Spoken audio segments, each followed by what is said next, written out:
Protect your privacy online with the best VPN for gaming, ExpressVPN, and visit expressvpn.com/ghilliemaster, linked in the description, to find out how you can get 3 months free.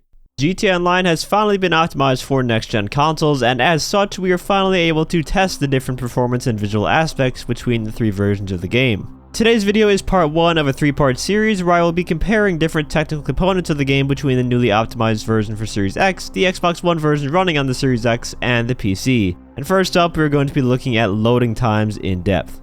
And to answer the question of why I'm using the Xbox One version running on the Series X instead of the Xbox One, well, we already know that the Xbox One version running on the Xbox One is terribly slow when it comes to loading, but what we don't know is how big of an upgrade this Series X version actually is in the loading department, compared to just running the game in backwards compatibility mode on the newer hardware. So this video will help to prove exactly that.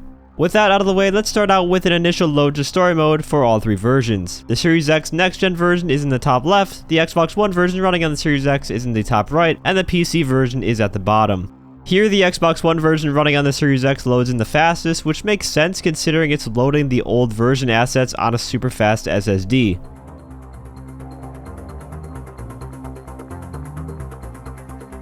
In second place, we have the next-gen Series X version coming in at about 21 seconds.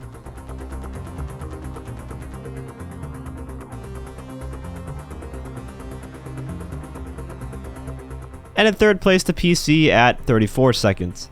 I should also make it clear that the PC version is running on a SATA SSD, it's not an NVMe, so it's technically slower than the Series X SSD. However, tests have shown that the difference between a SATA SSD and an NVMe SSD are merely a second or 2 apart in terms of loading for GTA 5. So not enough to really skew the results of this test. But technically speaking here, the upgraded version does load slower than just the last-gen version running through backwards compatibility. What about those seamless character transitions that we were promised with the expanded and enhanced versions? How does that compare to what we already have? Well, as you might have expected, it was really a marketing gimmick. It's clearly just the SSD doing all the work here, as the difference in character swap speed is negligible at best.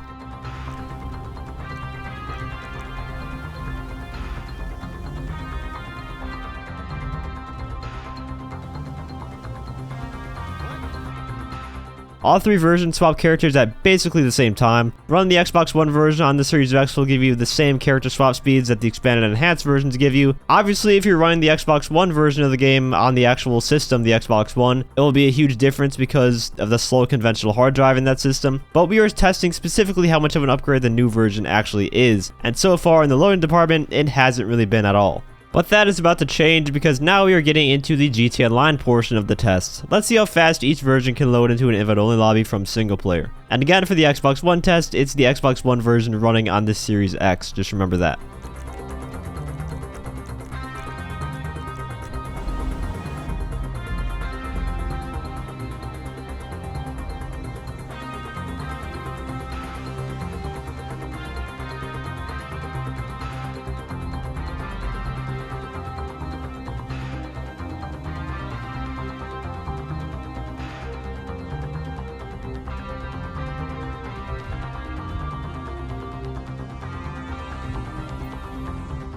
Here we do have a noticeable improvement. The next-gen versions seem to be on par with the PC version in this test. 0.6 of a second is hardly enough to call it an actual difference in my opinion. Meanwhile, even though the Xbox One version is running on the Series X, it still takes 40 seconds to load into an invite-only lobby, so there's a pretty significant improvement for the new gen version here. The next step, naturally, was to run the same test, but to a public session of over 25 players instead of an invite-only lobby.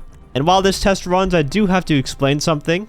Public lobby loading tests are very hard to control properly because the loading time depends a lot on player connection and less on the system itself, whereas invite-only lobbies, you're obviously loading into a lobby with just yourself, which is consistent across the board. With public, you never really know the connection quality of the people you're going to be matchmaked in a lobby with, or the amount of players in said lobby.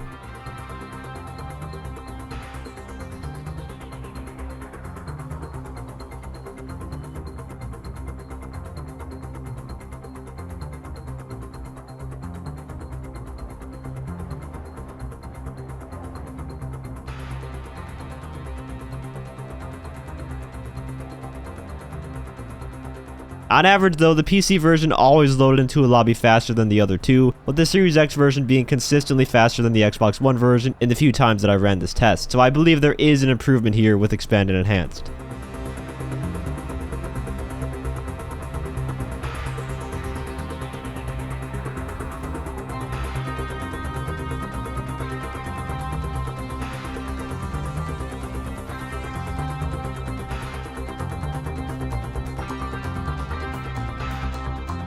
Once you are in a public lobby, you often have to enter properties, which is another area where the game has to load, so I tested this across all 3 systems, as well as using the newest property that was added, the agency.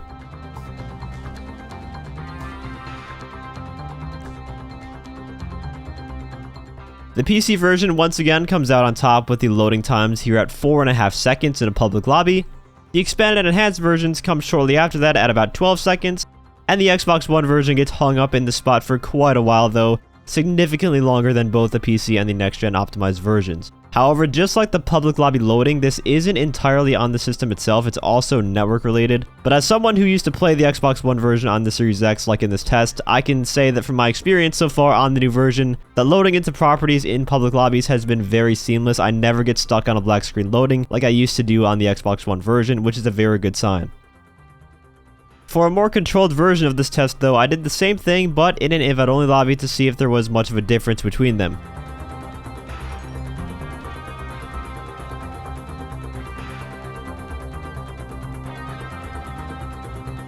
For the PC, there was hardly any difference between the public lobby and the invite-only lobby loading times into your property. The Series X version, same story for the most part, just a couple seconds faster than a public lobby, if that. And for the Xbox One version running on the Series X, it's still slower than the next-gen version, but obviously since we are in an invite-only lobby, we don't get stuck loading on that black screen forever, which happens quite a lot in public lobbies. So to summarize the results of this video, for story mode loading, there is essentially no difference between the new gen and the old gen, as long as you're running the game on a new gen system with that SSD. The upgrade in terms of loading is basically non-existent for the story mode. In fact, you actually get slower load times on the expanded and enhanced edition for the initial load. The PC is pretty much identical in terms of loading times in story mode to the new version, so unless you are still playing on an old gen system using a hard drive, you will not see any improvements here. So if all you're doing is playing GTA 5 story mode on a next-gen system through backwards compatibility, the older version, you're not going to see any improvements with the new version here. For online though, even if you are playing in backwards compatibility mode, you will see a big difference in load times. You will load into invite-only lobbies consistently faster on the new version, and on average you'll load into public lobbies of similar size much quicker. And as an added benefit, you won't get stuck loading into things like your properties or your RC cars or your drone. I haven't had any of those problems running the new version of the game from my testing. The PC version is still superior though when it comes to online loading, as it matches the speed to invite-only lobbies and is faster at public lobby loading on average, and it also loads into properties much faster than even the new version does. So if you already have the game on PC, you're essentially already playing expanded and enhanced, at least in terms of loading times. I will be covering graphics and frame rate in the next 2 in-depth comparison videos that I do here on the channel, so if you enjoyed this one and want to see those, feel free to leave a like as well as subscribe to the channel so you don't miss out. I also want to give a huge shout out to all my channel members for your support. If you'd like to become a member for some exclusive perks, you can either use the join button or the link that's down in the description. And as always, thanks for watching and have a great day.